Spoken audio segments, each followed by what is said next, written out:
ठाणे महापालिकेच्या कार्यक्षेत्रातील वर्तकनगर येथील स्वर्गीय सुलोचना देवी सिंघानिया हायस्कूलमधील इयत्ता 3री आणि 4थीच्या सुमारे 55 ते 60 विद्यार्थ्यांना अन्नातून विषबाधा झाल्याची चर्चा दबक्या आवाजात पालक वर्गात आहे। या गंभीर घटनेची सखोल चौकशी करून जबाबदारांवर नियमानुसार कठोर कारवाई करावी अशी मागणी ठाणे महापालिकेचे उपमहापौर कृष्णा पाटील यांनी जिल्हाधिकारी ठाणे तसंच पालिका आयुक्तांना दिलेल्या पत्राद्वारे केली आहे।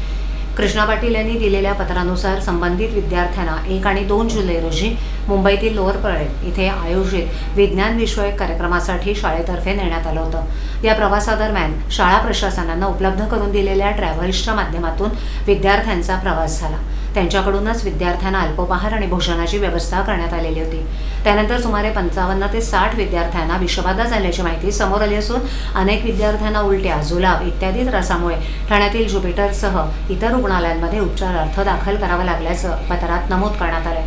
उपमहापौर पाटील यांनी या घटनेत शाळा प्रशासनानं तातडीनं जबाबदारी स्वीकारून आवश्यक ती उपाययोजना करण्याऐवजी दुर्लक्ष केल्याचा उल्लेख केलाय। तसंच विषबाधेचं नेमकं कारण काय त्यासाठी जबाबदार अधिकारी किंवा संबंधित व्यक्ती याची निष्पक्ष चौकशी करून वस्तुस्थिती जनतेसमोर आणावी अशी मागणीही त्यांनी केली आहे। भविष्यात अशा घटना पुन्हा घडू नयेत यासाठी आवश्यक प्रतिबंधात्मक उपाययोजना करण्यात याव्यात। संबंधित शाळा प्रशासन आणि दोषींवर नियमानुसार कायदेशीर कारवाई करण्यात यावी।